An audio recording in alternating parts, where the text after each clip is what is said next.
ಬೆಂಗಳೂರಿನಲ್ಲಿ ಜನರಿಂದ ಸುಲಿಗೆ ಮಾಡುವಂತಹ ಗ್ಯಾಂಗ್ ಒಂದಲ್ಲ ಒಂದು ರೀತಿಯಲ್ಲಿ ಆಕ್ಟಿವ್ ಆಗಿರುತ್ತೆ. ಈಗಲೂ ಅಷ್ಟೇ ಅಂಥದ್ದೇ ಒಂದು ಗ್ಯಾಂಗ್ ಬಗ್ಗೆ ಮಾಹಿತಿ ಕೊಡ್ತಾ ಇದ್ದೀವಿ. ಬೆಂಗಳೂರಿನಲ್ಲಿ ಆಕ್ಟಿವ್ ಆಗಿದೆ ಹಣ ಪೀಕುವಂತಹ ಗ್ಯಾಂಗ್. ಆಕ್ಸಿಡೆಂಟ್ ಆಗಿದೆ ಅಂತಾರೆ, ಬೇಕಾದಷ್ಟು ದುಡ್ಡನ್ನು ನೋಡ್ತಾ ಇದ್ದ ಹಾಗೆ ನಿಮ್ಮ ಹತ್ರ ಕಿತ್ಕೊಳ್ತಾರೆ. ಕಾರುಗಳನ್ನೇ ಟಾರ್ಗೆಟ್ ಮಾಡಿ ಹಣ ವಸೂಲಿ ಮಾಡುವಂತಹ ಗ್ಯಾಂಗ್ ಇದು. ಕೊಡಿಗೆಹಳ್ಳಿ ಬಳಿ ಕಾರು ಚಾಲಕನೊಂದಿಗೆ ಯುವಕರು ಕಿರಿಕ್ ಮಾಡಿದ್ದಾರೆ. ಬೈಕ್ಗೆ ಕಾರು ಟಚ್ ಆಗಿದೆ ಅಂತ ಚಾಲಕನ ಜೊತೆಗೆ ಬಂದು ಕಿರಿಕ್ ಮಾಡೋದು. ಸೌರವ್ ಎಂಬ ಕಾರು ಚಾಲಕನಿಂದ 13,000 ರೂಪಾಯಿ ಕೊಡಲೇಬೇಕು ಅಂತ ವ್ಯವಸ್ಥಿತವಾಗಿ ಒಂದು ಸುಲಿಗೆ ರೀತಿಯಲ್ಲಿ, ಇನ್ಫ್ಯಾಕ್ಟ್ ದರೋಡೆ ರೀತಿಯಲ್ಲಿ ಹಣ ಪೀಕೋದಕ್ಕೆ ಅಂತ ಗ್ಯಾಂಗ್ ಒಂದು ನೆಟ್ವರ್ಕ್ ಕೆಲಸ ಮಾಡ್ತಾ ಇರೋದು ತಿಳಿದು ಬಂದಿದೆ. ಸೊ ಒಂದು 3 ಜನ ಯುವಕರು ಬರ್ತಾರೆ, ಬಂದು ಕಿರಿಕ್ ತೆಗಿತಾರೆ, ಬೈಕನ್ನು ಅಡ್ಡ ಹಾಕ್ತಾರೆ, ಕಾರನ್ನು ಫಾಲೋ ಮಾಡ್ತಾರೆ, ಓಡಾಡೋದಕ್ಕೆ ಬಿಡೋದಿಲ್ಲ, ದುಡ್ಡು ಕೊಡೋ ತನಕನೂ ಬಿಡೋದಿಲ್ಲ. ಈ ಥರದೊಂದು ಗ್ಯಾಂಗ್ ಆಕ್ಟಿವ್ ಆಗಿರೋದ್ರ ಡೀಟೇಲ್ಸು.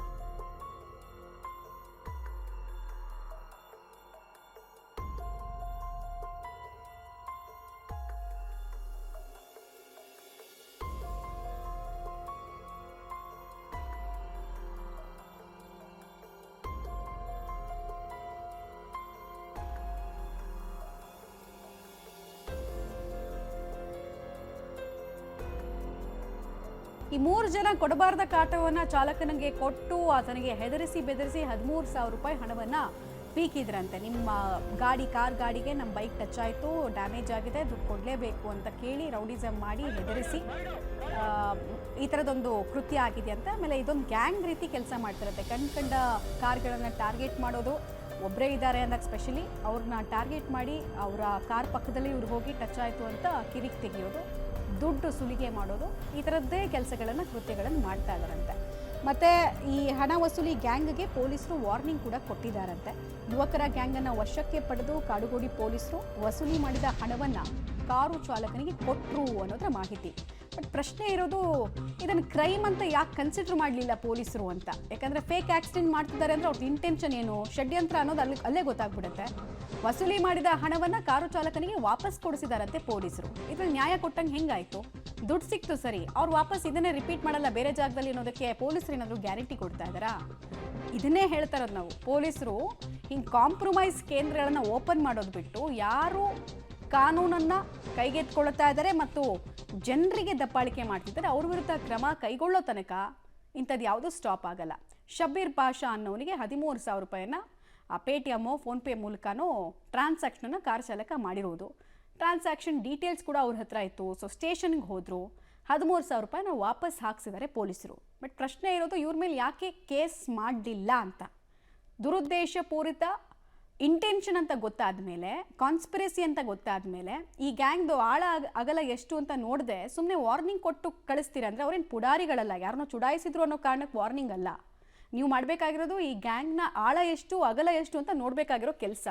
ಡೀಟೇಲ್ಸ್ ಕೊಡ್ತಾರೆ ಪ್ರಕಾಶ್. ಎಷ್ಟೊತ್ತಿಗಾಗಿದ್ದು, ಎಲ್ಲಿ ಎಕ್ಸಾಕ್ಟ್ಲಿ ಹೆಂಗಾಯಿತು, ಹೆಂಗೆ ಕೆಲಸ ಮಾಡುತ್ತೆ ಈ ಗ್ಯಾಂಗು? ಇದೇ ಫಸ್ಟ್ ಪ್ರಕರಣನ ಇವ್ರು ಮಾಡಿರೋದು ಅಥವಾ ಇವ್ರ ಮೇಲೆ ಇಂಥದ್ದೇ ಆರೋಪಗಳು ಇದಾವ?